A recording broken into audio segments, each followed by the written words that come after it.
É muito bom estar aqui, não é, irmãos?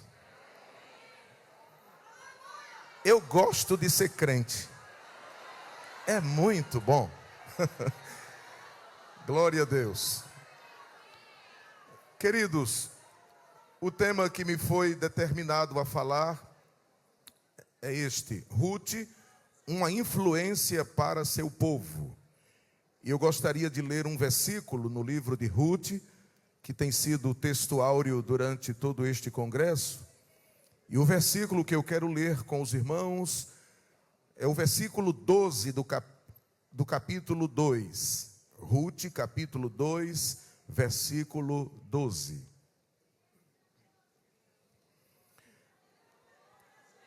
Está escrito assim: o Senhor galardoe o teu feito, e seja cumprido o teu galardão do Senhor, Deus de Israel, sob cujas asas te vieste abrigar. Repitam após mim, bem bonito: Ruth, uma influência para o seu povo. Eu gostaria de relatar toda a história, para depois a gente fazer algumas aplicações de alguns pontos que poderemos ver dentro do livro, dentro do texto, que são apenas 4 capítulos. Moisés, quando morreu, assumiu o comando do povo de Israel, Josué. E Josué assumiu aquela responsabilidade sentindo um peso muito grande. E não era para menos, porque substituir Moisés e comandar o povo de Deus, isso de fato exige muito de quem assume tal responsabilidade. E Deus lhe deu uma palavra de ânimo, dizendo para ele que ele não temesse, porque Deus seria com ele e as demais coisas Deus providenciaria. Josué teve o privilégio de, na frente do comando do povo, ver milagres acontecerem, assim como aconteceram no período do governo da direção de Moisés. Por exemplo, Josué viu o rio Jordão parar em suas águas em montão, para que o povo pudesse atravessar para tomar posse da terra. Josué viu, e o povo que estava com ele também viu, os muros de Jericó ruírem ao som de trombetas. Josué e o povo que com ele estava também puderam ver que Deus exige santidade no meio do seu povo, quando Israel perdeu a batalha para Ai, aquela pequena cidade, aquele pequeno grupo, mas o pecado de Acã levou o povo a perder a batalha. O povo viu tudo isto. O povo também viu com Josué o sistema solar, vamos usar essa linguagem de hoje, o sistema solar parar, sol e lua pararam em Aijalon, para que o dia, as horas do dia se prolongassem mais um pouco, para que o povo de Deus tivesse vitória em meio a uma grande batalha. Então, o povo com Josué puderam ver muitas coisas. E acontece que quando Josué já está chegando no final da sua trajetória como líder espiritual, como um capitão de Deus na frente do povo, Josué chama o povo a uma reunião solene e expressa para o povo a responsabilidade que ele havia cumprido até ali, e disse para o povo: vocês escolham a quem servir, se aos deuses da terra que nós estamos adentrando, mas eu quero adiantar para todos vocês que eu já tomei a minha decisão. Eu servirei, eu com a minha casa, ao Senhor. E o povo respondeu a uma: nós também serviremos ao Senhor. Nós nos comprometemos em seguir o Deus de Abraão, o Deus de Isaac e o Deus de Jacó. Mas acontece, amados, que Josué morreu. E quando Josué morreu, uma geração surgiu que não conhecia a Deus. Mas havia vestígios de conhecimento de Deus em meio àquela geração, porque Gideão, quando chamado para ser juiz, ele disse: o que é feito dos sinais que aconteceram no passado? Então aquela geração não era leiga, não era ignorante completamente dos milagres de Deus. Mas acontece que quando o povo começa a ser julgado pelos juízes, veio um período de apostasia sobre o povo. E o povo se esqueceu, irmãos, dos milagres que aconteceram no passado.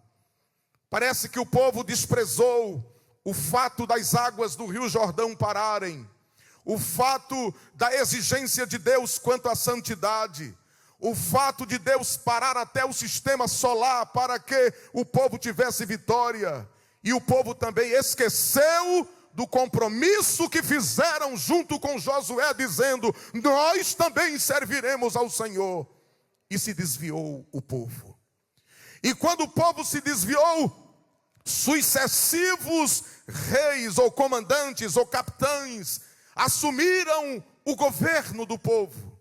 E acontece que quando o povo se humilhava, clamava, pedia a Deus misericórdia, Deus levantava um juiz para sustentar o povo, para orientar o povo, para conduzir o povo pelo caminho da verdade. Mas quando aquele juiz morria e entrava outro juiz que fazia o que era mal aos olhos do Senhor, o povo novamente se desviava e entrava pelo pecado e enfim. Eu queria abrir um pequeno parêntese aqui neste relato para dizer da importância da liderança sobre um povo. Um povo sem liderança é um povo que não tem metas para alcançar. É um povo que se perde em meio às dificuldades que surgem. É um povo que fica atordoado em meio a determinadas situações. Porque falta um homem à frente para que este povo se posicione e alcance os objetivos da vida.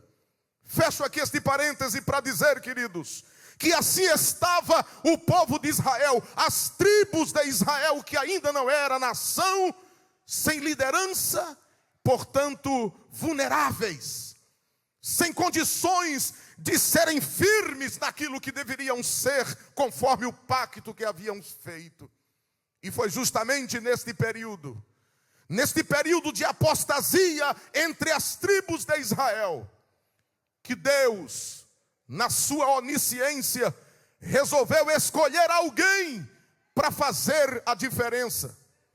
Deus resolveu, Ele planejou no seu conselho secreto: eu preciso de alguém para influenciar. E do ponto de vista humano, irmãos, Ele poderia ter procurado nas terras mais próximas, em lugares mais agradáveis, alguém que pudesse ser a figura que Ele queria para que influenciasse. Mas Ele, como é absoluto, Ele faz o que quer, Ele trabalha como quer, e Ele, desculpem minha força de expressão, Deus às vezes usa determinados meios para contrariar a gente. Porque nós, seres humanos, escalonamos as coisas, programamos e dizemos: o copo tem que estar aqui, a campa tem que estar aqui, o celular deve estar aqui. E está certo, a gente precisa ser assim.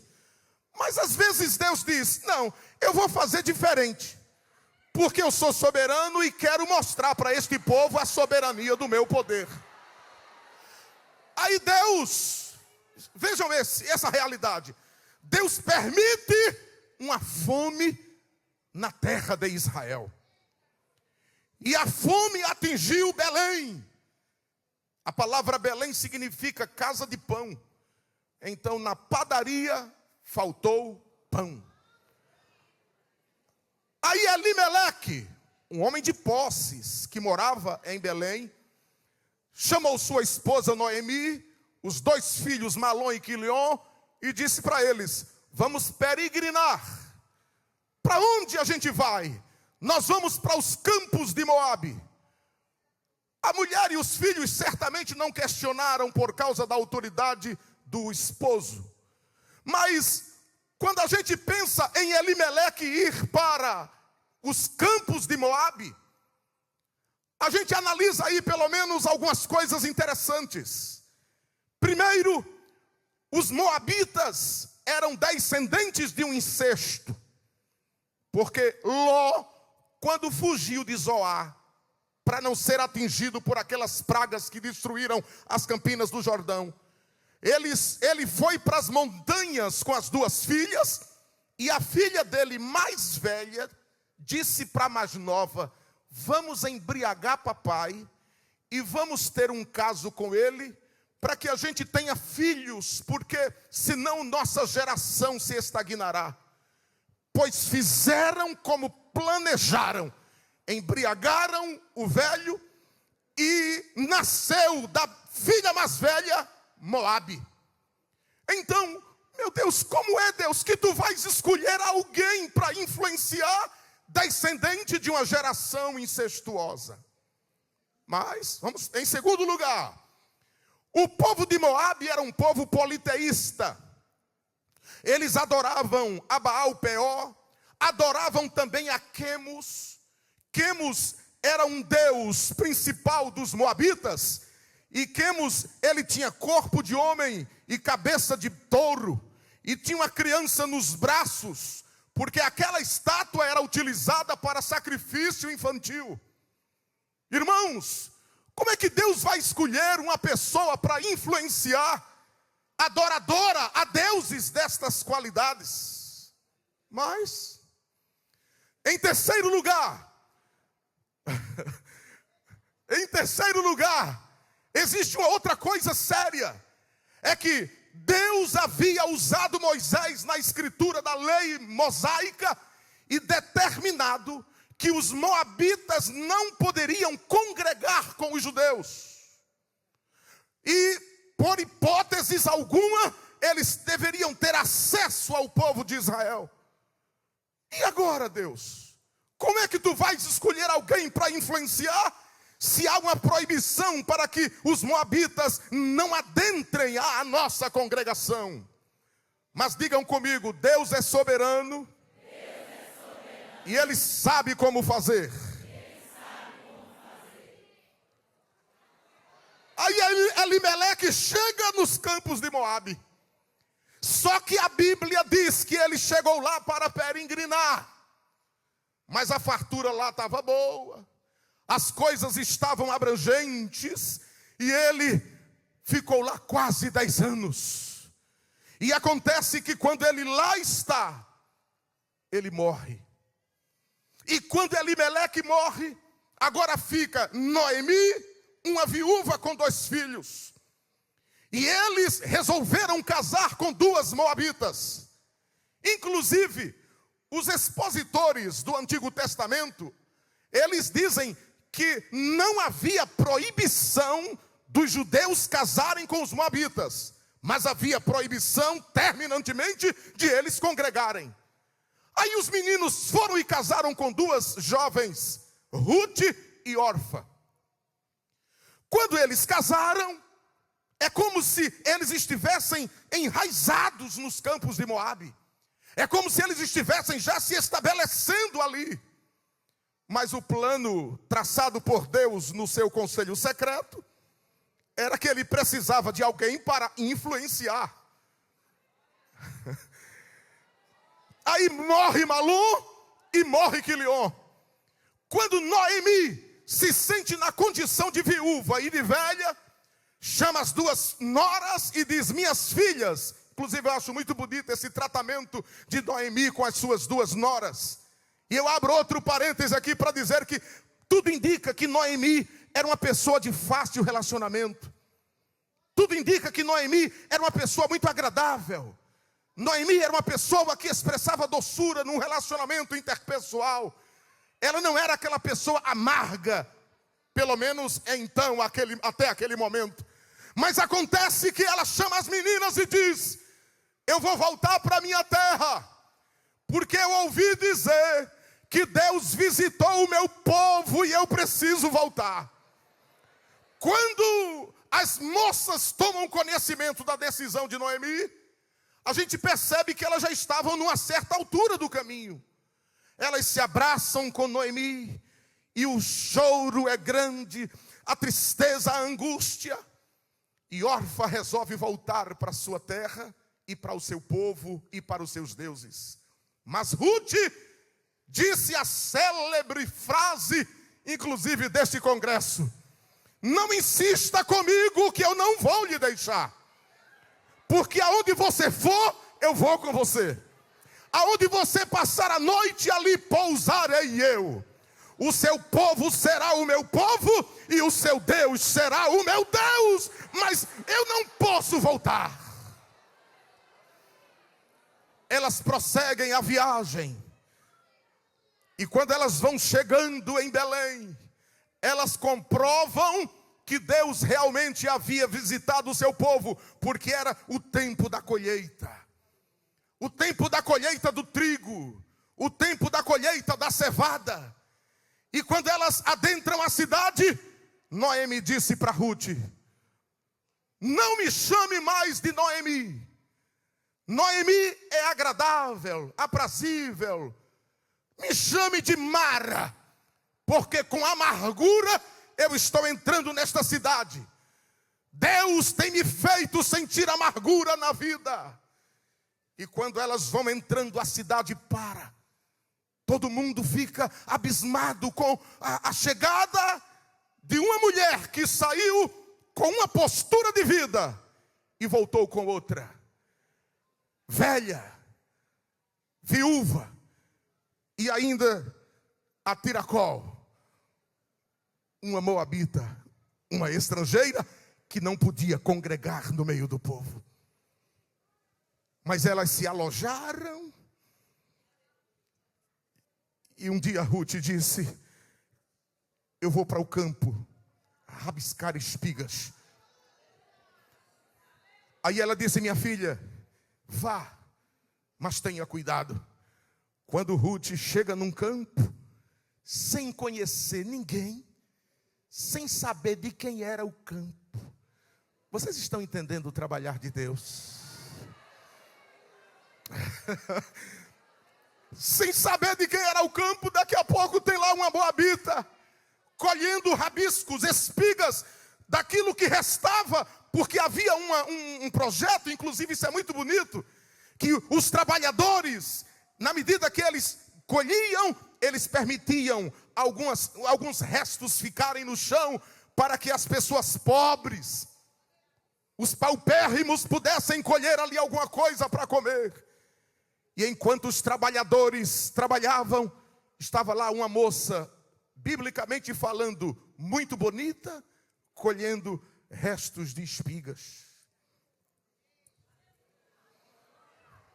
Começou pela manhã, teve um momento que ela foi para uma determinada casa de descanso, ficou lá um pouquinho de tempo, mas logo voltou para a labuta.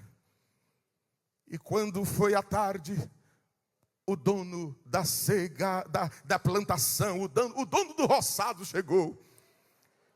E quando o dono do roçado chegou, cumprimentou os seus servos e disse: quem é aquela moça que está ali no campo colhendo trigo, colhendo cevada? Aí o empregado disse: é a moabita, que veio lá de Moabe com a sogra Noemi. E ela é muito trabalhadora, chefe. Ela não descansa, ela é diligente. Eu vou usar esse argumento daqui a pouco. Ela é uma pessoa trabalhadora. Aí o chefe disse: dou ordem para que nenhum homem se aproximar daquela moça. Escuta aqui, ó, era Deus protegendo a moça, irmão. Porque Deus queria alguém para influenciar. Aleluia! Quando chega o final do dia, Ruth chega em casa com uma boa quantidade de colheita. E aí a sogra pergunta: minha filha, aonde você rabiscou hoje? Onde você colheu?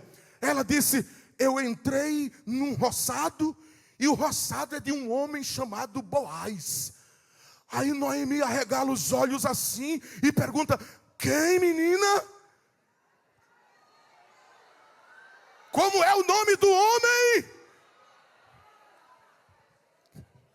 Me permitam fazer esta análise. Eu não estou forçando o texto, mas Noemi era uma mulher que conhecia as promessas de Deus. E eu acredito que de pronto ela entendeu: epa, tem um negócio de Deus aí nessa minha vinda para cá.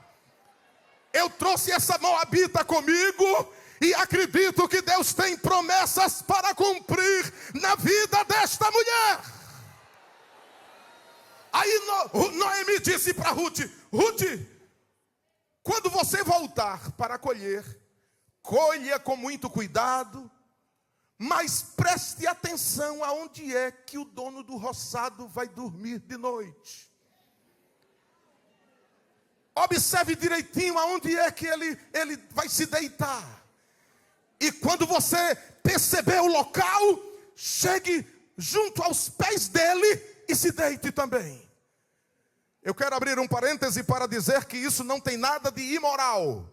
Era um costume entre os judeus. Porque quando de madrugada Boaz acordou com alguém tocando nos pés dele, ele disse: quem és tu? Ela disse: a tua serva é Ruth, a moabita, e o Senhor é o meu remidor. Põe a tua capa sobre mim. Esse costume de pôr a capa sobre uma moça naquele momento significava proteção. Diga comigo: proteção. Porque alguém pode ler o texto e pensar que ele teve algum envolvimento sexual com ela, mas ele estava protegendo-a. E quando ele ouviu as palavras de Ruth, aí ele disse: de madrugada ainda, se levante, ponha o véu sobre a cabeça e vá embora, para que ninguém fale mal de você, que eu vou resolver esse assunto. Quando o dia amanheceu, ele foi procurar um homem que era parente mais próximo de Elimeleque e que, portanto, na ordem numérica, poderia ser o remidor de Ruth. Quando ele encontra com o homem, pergunta para ele: você vai assumir a responsabilidade de remir a propriedade de Noemi e com ela a sua nora? Ele disse: não, eu não quero. Aí Boaz, que eu admiro, viu, pastor? Ele era um líder assim, de uma postura. Ele gostava de fazer as coisas certas. Era um cabra macho medonho, irmãos, o Boaz. Não tinha enrolada, não, era... Mas é que dentro do plano de Deus, para levantar alguém que viesse influenciar, teria que ser daquele jeito. Aí Boaz faz uma reunião com os anciãos da cidade, e faz-se uma reunião naquele momento, e Boaz pergunta: você realmente não quer assumir? Ele disse: não. Aí Boaz tirou os sapatos dos pés, que era um costume entre os judeus, quando estavam fazendo um pacto sobre alguma coisa. Ele tirou os calçados dos pés, pés no chão, e publicou: eu assumo hoje a responsabilidade de ser o remidor de Noemi e de Ruth e de tudo que Elimeleque tinha. Aí ele casa com Ruth. E do casamento que ele teve com Ruth, nasceu Obed. E de Obed nasceu Jessé. E de Jessé nasceu Davi. E de Davi nasceu o Redentor, Rei dos reis e Senhor dos senhores. Mas eu queria fazer outro parêntese aqui, irmãos. É que essa história de Ruth é realmente uma manifestação da graça. Porque esse Boaz que a gente está falando, sabe de quem ele era filho? De um cidadão chamado Salmão com Raabe. Você lembra quem era Raabe? Aquela prostituta que vivia morando em cima dos muros de Jericó. Oh, Salmão casou com Raabe e nasceu Boaz. Oh, glória a Deus.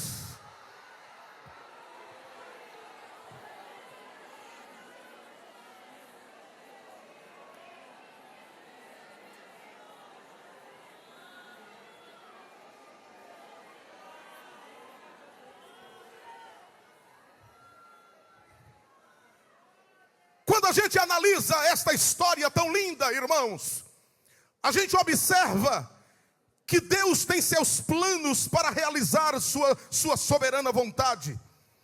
E os projetos de Deus acontecem porque Ele tem interesse de levantar pessoas para que sejam influentes para o bem. E a primeira coisa que a gente percebe nessa história, queridos, é que Ruth tinha características que precisam serem observadas como uma mulher realmente de influência.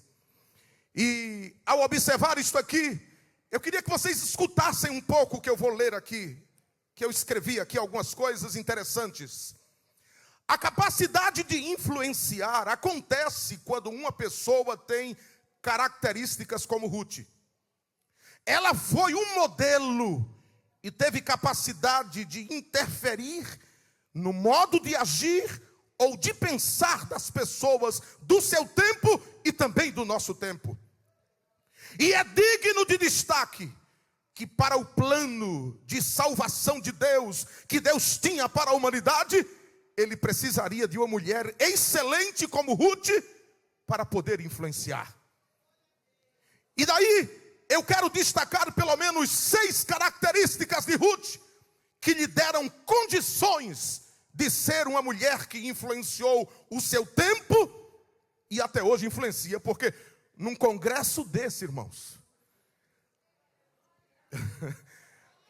está sendo falada a história de Ruth para que ela continue influenciando. E a primeira coisa que eu descubro aqui com os irmãos sobre as características de Ruth é que ela era uma mulher resolvida. No capítulo 1, versículo 16 a 18, ela disse aquela frase célebre que eu citei atrás: não insista comigo, eu já estou resolvida. E eu preciso neste momento dizer uma coisa interessante aqui, por favor me escutem.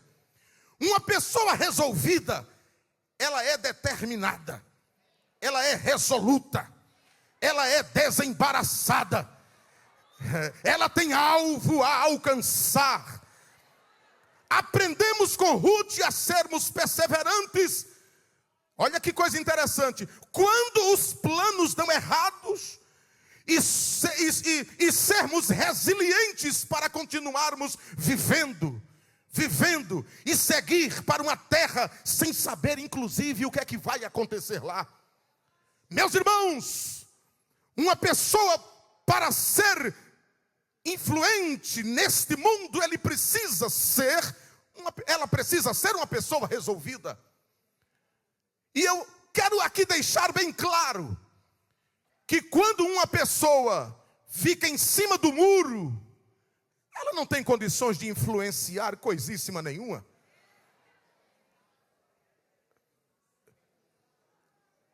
Se às vezes analisa pessoas nas mídias sociais, uma pessoa que influencia, por exemplo, a questão, eu sou um influente na questão familiar. Aí quando você vai olhar a vida dele ou dela, já está no 6º casamento, está ganhando para a mulher samaritana. Como é que uma pessoa dessa tem condições de influenciar, irmão? Você vê uma pessoa que é influente nas mídias e tal, e aquela tem milhões de seguidores, e é tanta gente seguindo, tanta gente curtindo, tanta gente amando, tanta gente que não pode perder nada. Aí você diz, essa pessoa é influente em quê? Aí diz, na área política. Então eu vou dar uma olhada na situação política dessa pessoa. É uma pessoa que não tem postura, que vive envolvida em corrupção, em roubo, em mentira, em tudo que não presta, e ainda tem seguidores desse tipo de gente, que diz, fulano é o meu influente, cicrana me influencia demais. Desculpe, meu irmão, mas tem gente que precisa deixar de ser tolo, deixar de ser bobo, e tomar uma posição na vida, e ser resolvido. Procura te influenciar por quem tem bons exemplos de vida, rapaz. Oh, eu estava pensando uma coisa que devo dizer aqui agora, irmãos. É que todas as congressistas que vieram para este 22º Congresso de Mulheres vão voltar daqui com mensagens que desde sexta-feira que Papai do Céu está falando aqui de maneira gloriosa. Então é isso que tem que influenciar a gente, irmãos. Mas viver essa vida sem ser uma vida resoluta, uma vida sem resolução. Então a primeira característica de Ruth para ser uma influenciadora é que ela era resolvida. Uma segunda característica de Ruth é que ela era diligente. E a diligência de Ruth, irmãos, significa que ela era uma pessoa aplicada, uma pessoa concentrada, cuidadosa, que faz ou que fazia as coisas com equilíbrio. O diligente se levanta e age. Por que eu estou colocando isto? É que a situação, irmãos, que Noemi e Ruth chegaram em Belém, não era uma situação boa não, gente. Era uma situação sem perspectiva. Uma situação sem sustentabilidade, uma situação duvidosa. Mas quando elas duas estavam dentro de casa já em Belém, a moça se levanta, olha a diligência. Mãe Noemi, eu tenho que fazer alguma coisa. Eu vou ao campo. Eu vou lutar. Eu preciso me levantar. Eu preciso agir. E eu tenho uma palavra de Deus para dizer a este congresso nesta noite. Você que está passando por uma situação de perdas, uma situação de dificuldades. Elimeleque morreu, Malom morreu, Quilion morreu. Você teve que voltar para a sua terra. Tenha certeza que você precisa se posicionar, rapaz. Acabe com esse negócio de mimimi. E porque eu vou morrer? E porque está tudo perdido? E meu marido morreu? E eu não tenho mais filho? Eu sou uma velha caduca? Eu vou me acabar? Tem alguém perto de você como Ruth para dizer: eu vou levantar, eu vou para o campo, eu vou agir? Levante a mão para o céu e receba a força de Deus agora para vencer esta dificuldade.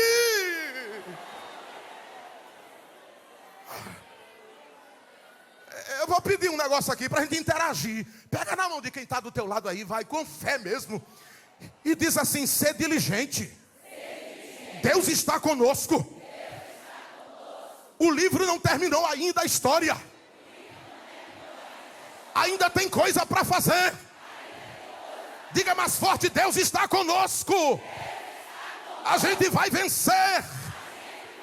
Deus é a nossa força. Oh, recebe esta graça para ser diligente.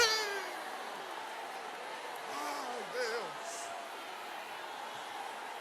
Oh, recamahashi.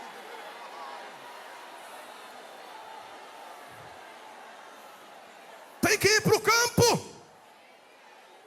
Tem que trabalhar.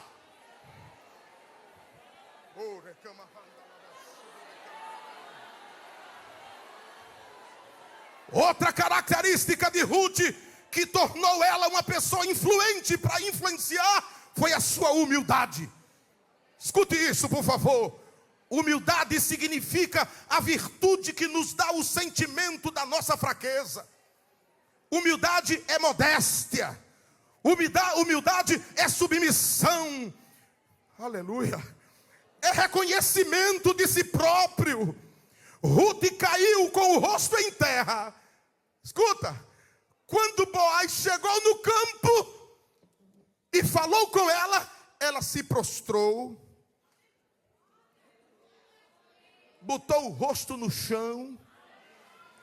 E quando ela botou o rosto no chão, ela disse: que ache graça aos olhos do meu Senhor perante a sua serva. Em outras palavras, eu estou aqui por tua graça, eu estou aqui por tua misericórdia. Mulheres influenciadoras do reino de Deus, guardem isso, preste atenção.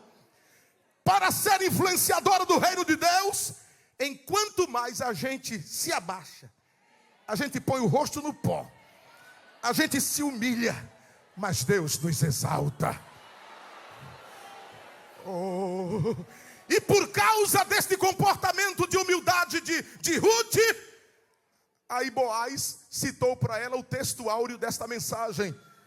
Quando Boaz disse: o Senhor galardoe o teu feito.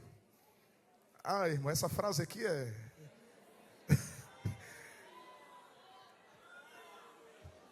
Vamos fazer o seguinte, repitam comigo: o Senhor. Eu acho que era bom você olhar para quem está do seu lado aí. Olhe e diga para essa pessoa: o Senhor galardoe o teu feito, sob cujas asas te vieste abrigar. Oh, Ruth havia vindo se abrigar às asas do Altíssimo.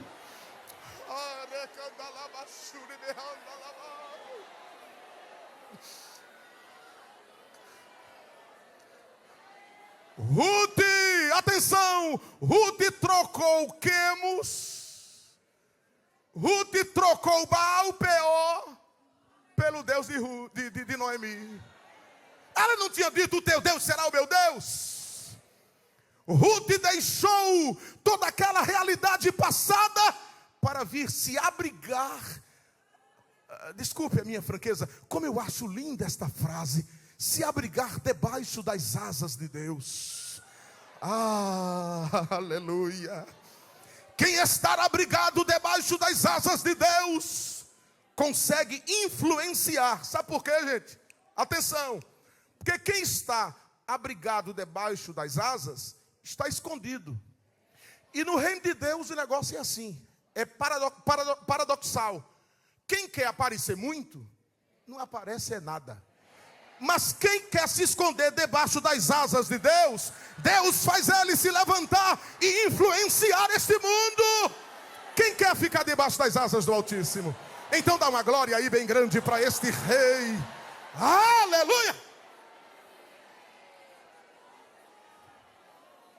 Mas há uma outra característica em Ruth que tornou ela uma pessoa influente.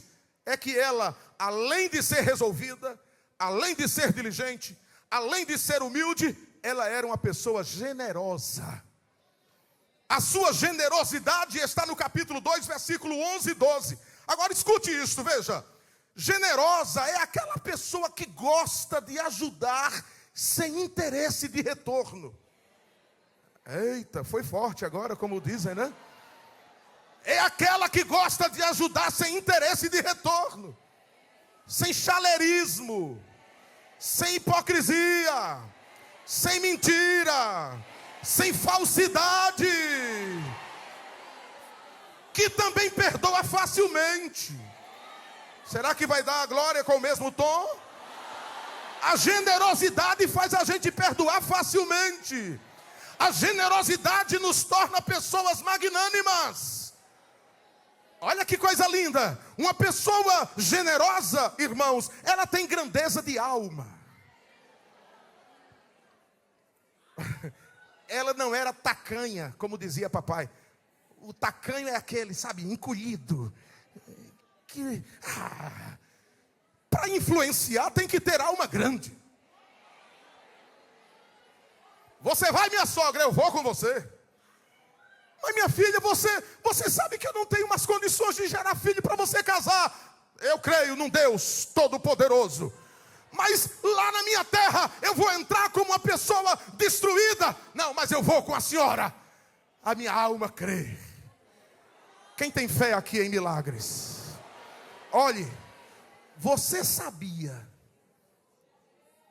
segure isto, que aquele feito benéfico que você fez com alguém que lhe massacrou, lhe caluniou, alguém que desfez do seu nome, alguém que pegou você, embrulhou assim como um papel e jogou na lata do lixo, alguém que fez você perder o sono, alguém que fez você chorar noites e noites, e você foi generosa com aquela pessoa. Você jejuou por ela, você orou por ela, você chorou por ela, você passou vergonha por causa dela. Se prepare, porque Deus vai mudar o quadro. Oh,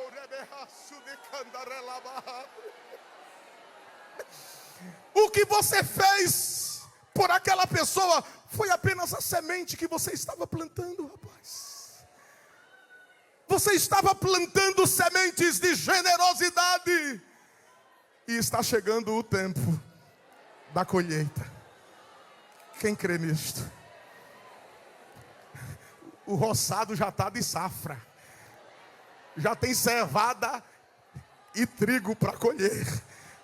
Você vai colher aos montões. Porque assim como Ruth foi generosa com a sua sogra lá nos campos de Moabe. Ela não desprezou sua sogra, ela não humilhou sua sogra, ela manteve a sua sogra. Inclusive, os feitos de Ruth lá nos campos de Moabe com a sogra chegaram aos ouvidos de Boaz lá em Belém. E Boaz disse: eu tenho tido conhecimento do que você tem feito com a sua sogra. Então se prepare para ser abençoada. Ergue a tua mão comigo para o céu. E dá uma glória muito grande para esse Deus que cuida de ti.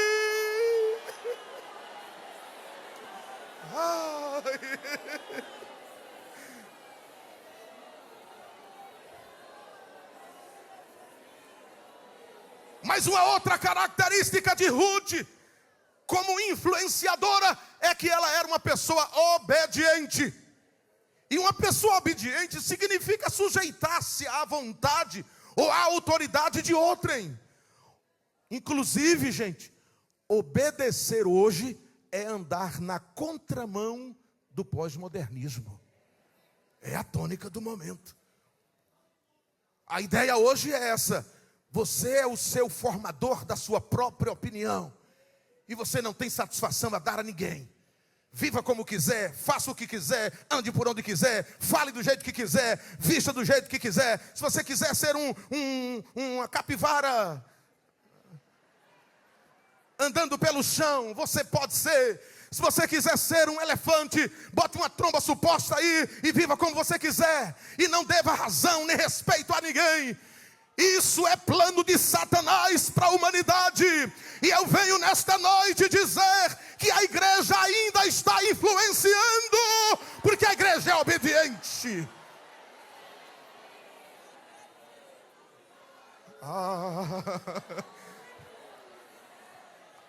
A obediência de Ruth é vista porque ela se submete às orientações da sua sogra.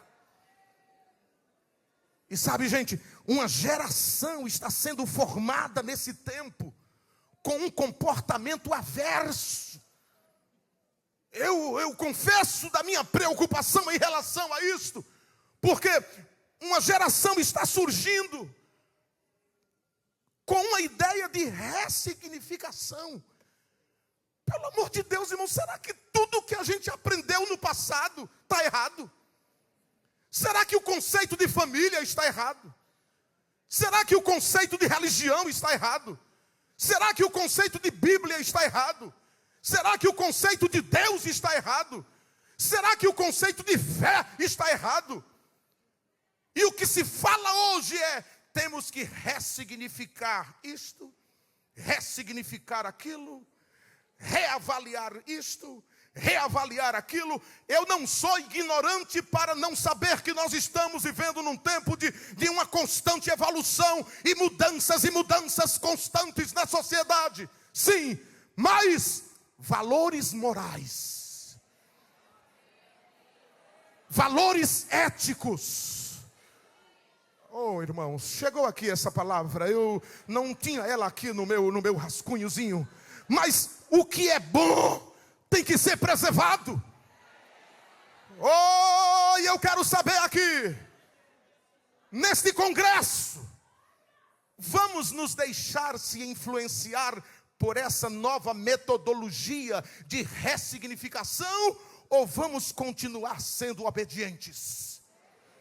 Eu não ouvi direito. Eu quero saber se vamos mudar. Está tudo errado, gente?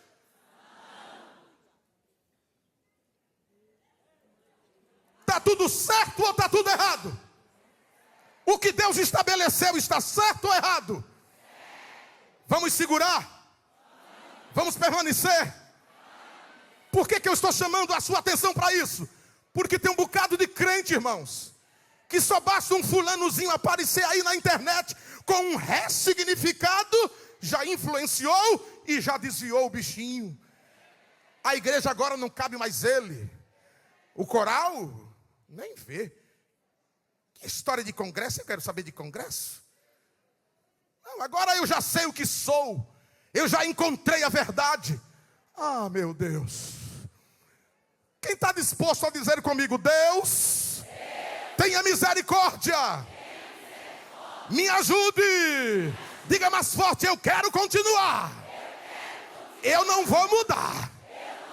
Eu estou bem. Oh, que Deus nesta noite esteja abençoando este congresso.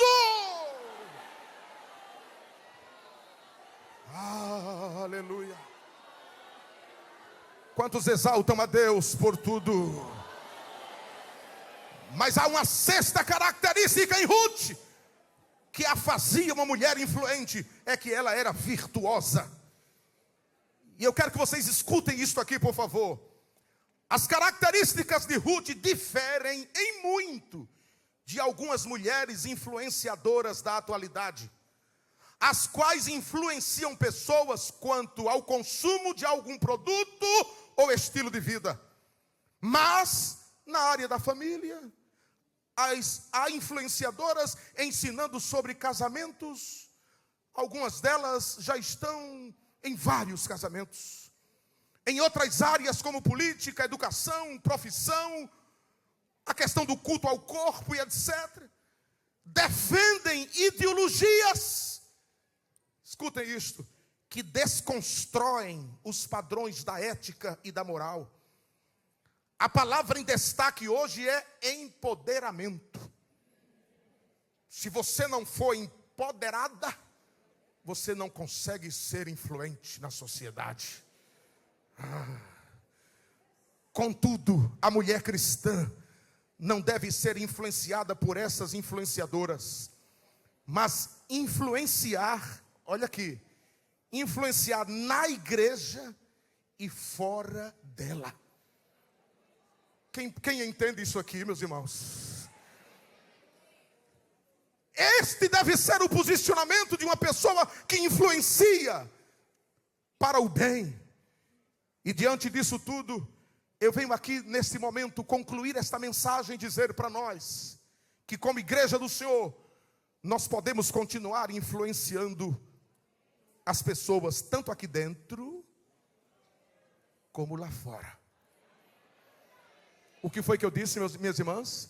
Nós podemos influenciar tanto aqui, como...